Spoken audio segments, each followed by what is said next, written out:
Today on Steelers Talk, I'm going to be breaking down my finalized list of 13 players that I could realistically see the Pittsburgh Steelers taking in round one of the NFL draft on Thursday night. Before we get into the content today, predict it for me down there in the comment section.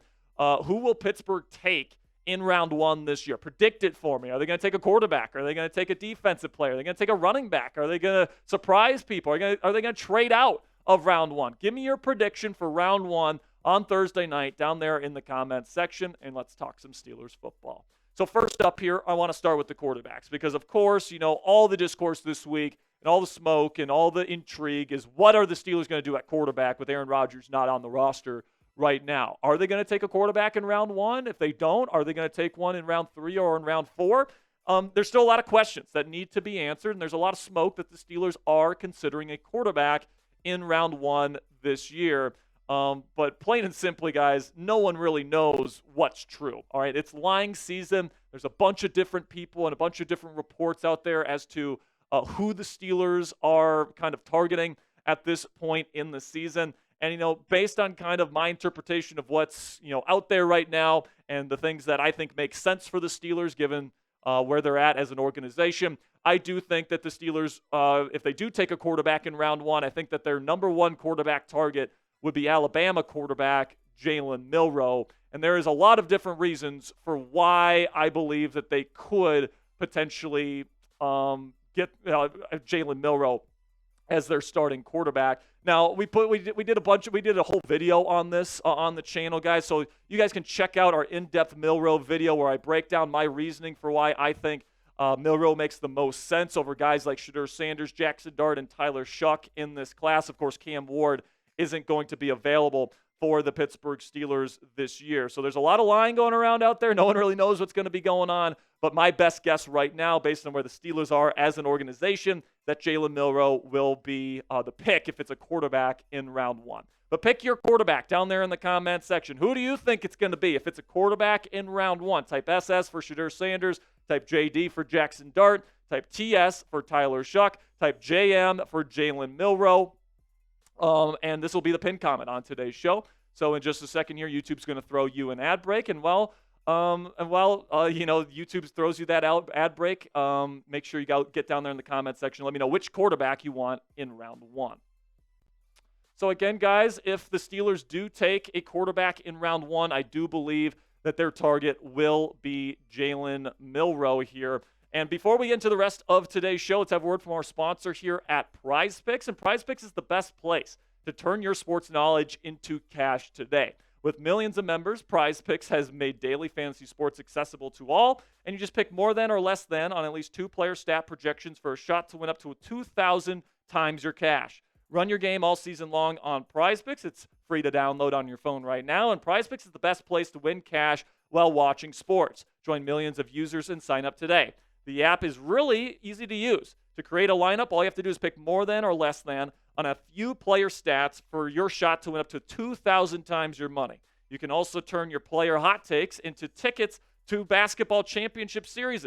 Every lineup you make on PrizePicks will enter you in the Takes Two ticket sweepstakes, which could get you and a +1 a VIP trip to the championship. So sign up today and get $50 instantly when you play just $5. You don't even need to win to receive the $50 bonus. It's guaranteed. PrizePicks also offers weekly promotions that can lead to big payouts like Taco Tuesday, where every Tuesday, PrizePicks discounts select player projections up to 25% to provide even more value for your lineups. You guys can see on screen right now kind of an example of what a PrizePicks projection looks like. They've got demons and goblins, so the demons are the harder to get projections. The goblins are the easier ones. We're taking the demon on Karl Anthony Towns, taking the more on assists at 3.5, taking the less on points for Aaron Gordon, and then the more on Jamal Murray from the Denver Nuggets with 9.5 rebounds plus assists. You can download the app today and use code CLNS to get $50 instantly after you play your first $5 lineup. That's code CLNS to get $50 instantly after you play your first $5 lineup.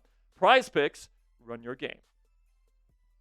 Another position outside of quarterback that I think that, Steelers fans shouldn't be shocked if the Steelers go this route in round one is running back. They've done a lot of research on a lot of the top running backs, and, Ashton Genty's going to be off the board. It's not going to be a possibility for the Pittsburgh Steelers, or at least I don't think he will be. I think the two realistic options in round one for the Steelers that they've done a lot of research in is Omarion Hampton out of North Carolina and Travion Henderson out of Ohio State. Now, I believe Hampton, is going to come off the board before the Steelers pick at 21.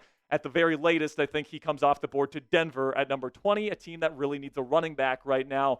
And I don't think the Steelers are going to be willing to trade up for him. All right, so Travion Henderson, I would probably say, is the more likely round one target at running back. If the Steelers take a running back in round one, I think that it's probably going to be him. Maybe there's an outside chance that, if the Steelers trade down to like 31 with the Chiefs, that they might take like Caleb Johnson out of Iowa, who's an excellent fit for Arthur Smith's offense. But right now, I'd say these two are the most likely running back targets in round one for the Steelers. Then there's also two defensive tackle targets that I think could be options for the Pittsburgh Steelers as well. Like we've talked about on this show, guys. Running back and defensive tackle are really can't-miss positions for the Steelers this year. Derek Harmon out of Oregon. Have a really good feeling he's going to be available, guys. He's been flagged for some injury concerns, and, the Steelers have had no problem taking players with injury concerns in recent years. Corey Trice Jr., Troy Fautanu, their first-round pick last year, was flagged for knee issues. So if they really like Harmon, I think that he will be available at number 21 if that's the way they want to go. And I do think they've shown enough interest in Kenneth Grant where they may consider taking him if he falls to number 21 as well. When it comes to a cornerback target, I think the only guy that I could really see them taking in round one, because outside they're covered for this season. Joey Porter Jr. and Darius Slay, I don't think they want to take a developmental guy at corner in round one. Jahdae Barron out of Texas, he's got outside versatility, so if you need him to play on the outside, he can. But I think he can be an impact player as a nickel defender. He's a former boxer, so he's really good in his hand-fighting ability, and, he's super physical, which I absolutely love. Tested great at the Combine this year as well. So if they want an impact player in the slot on day one, I think Jahdae Barron could be their guy. They had a formal meeting with him at the NFL Combine this year. No top 30 visit, which certainly hurts his chances of going in round one, but I wouldn't say it's an impossibility if he falls to the Steelers in the first.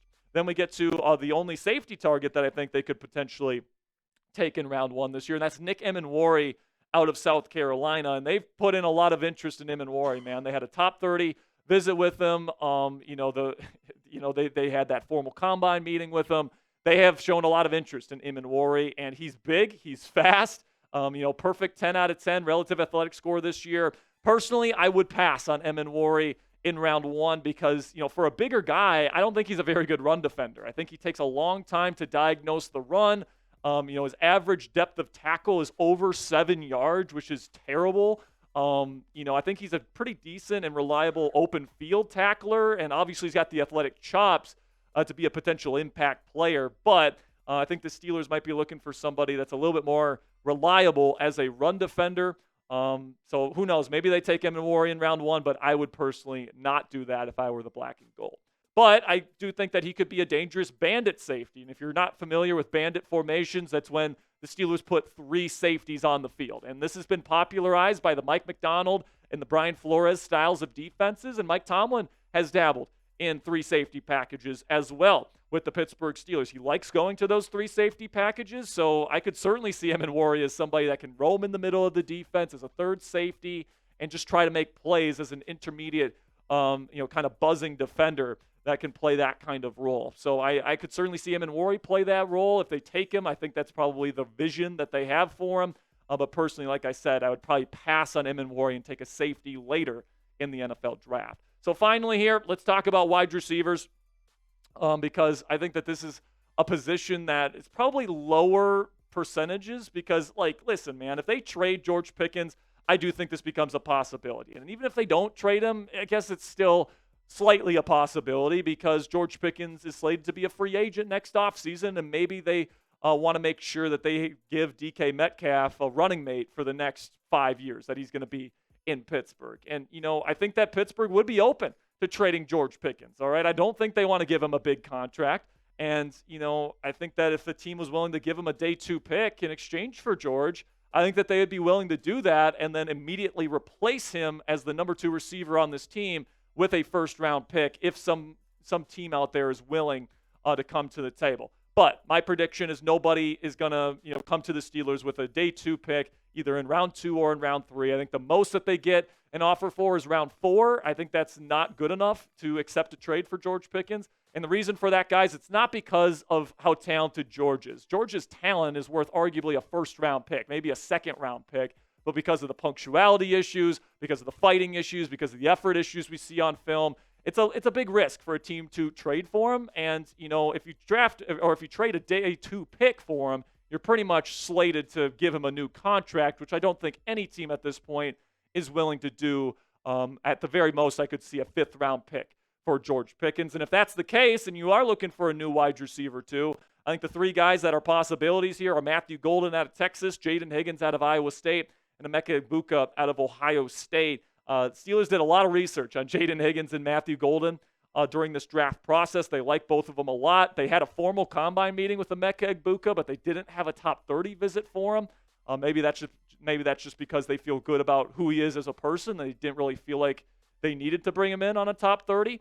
I would probably say Egbuka is probably the last on the list. I think they would prefer Golden or Higgins in round 1 over Egbuka at this point in time, but I do think it is an outside chance that Egbuka ends up being the pick. So what say you guys? Let me know down there in the comment section. Will George Pickens still be a Steeler after the draft this week? Give me a yes or a no down there in the comment section. I think he will be, and we'll see how the contract negotiations and stuff like that go this offseason. They may still trade him this offseason later on, but I don't think any team this weekend is going to give the Steelers the draft pick that they're looking for in order to accept the deal. That'll be it for today's edition of Steelers Talk, guys. Real one roll call here. If you made it to the end of the show, that makes you a real one. So let me know down there in the comment section who all my real ones are. Really do appreciate you guys making it to the end of today's show. And make sure you click that subscribe button, because if you made it to the end of today's video, we got more Steelers content coming your way tomorrow, as well as the rest of NFL Draft Week. So thank you guys so much for stopping by today. And until next time, guys, here we go, Steelers.